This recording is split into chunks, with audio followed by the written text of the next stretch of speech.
अगर मैं एक टेनेंट हूँ तो मेरा टेनेंट होने के नाते लैंडलॉर्ड के साथ क्या लीगल राइट्स मेरे हैं या क्या legal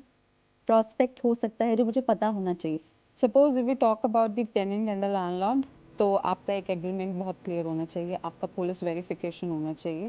and if you are living as a tenant, so the landlord can not cut your electricity, can not stop your water supply, can not any time come in to your premises until and unless it is mentioned in your agreement that आपका जो landlord है वो कभी भी आपके door पे आके bell बजा सकता है और आपके घर पे विजिट कर सकता है, surprise visit. if it is not mentioned and if you don't share very cordial relationship with your landlord, so he cannot just bump into your premises, because अगर आप किसी के प्रॉपर्टी में इन मतलब जा रहे हो और आप उसकी प्राइवेसी को ब्रीच कर रहे हो, अब now the landlord can say कि ये तो मेरी ही प्रॉपर्टी है, बट टिल द टाइम आपने एक एग्रीमेंट किया है, आप उस प्रॉपर्टी में रह रहे हो, आप उसकी सब फॉर्मेलिटीज पूरी कर रहे हो, आप उसे किराया टाइम पे दे रहे हो, आप उसके घर को प्रॉपर मेंटेन करके रख रहे हो, तो तब तक वो आपका घर है।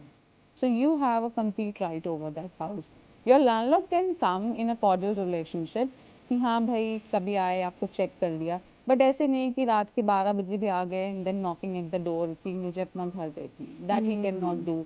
आप बड़ा पीसफुली रह रहे हैं तो मतलब उसका एक क्राइटेरिया है कि वो एग्रीमेंट में लिखा होता है कि आप उसको फॉलो करेंगे और जो भी आपके क्लॉजेस होते हैं आप उसके साथ इंडिविजुअली उसको कैरी फॉरवर्ड करते हैं। So everything, मतलब the foremost thing which we should be very much aware about is that you need to have a agreement with your landlord. और आपका verification होना चाहिए, so that it is easy for you कि अगर कल को आपका लैंडलॉर्ड आपने जो एडवांस दिया है वो नहीं पे करता वापस जब आप उस घर को छोड़ रहे हैं, तो you can claim back to the landlord. इसी तरह से अगर आपका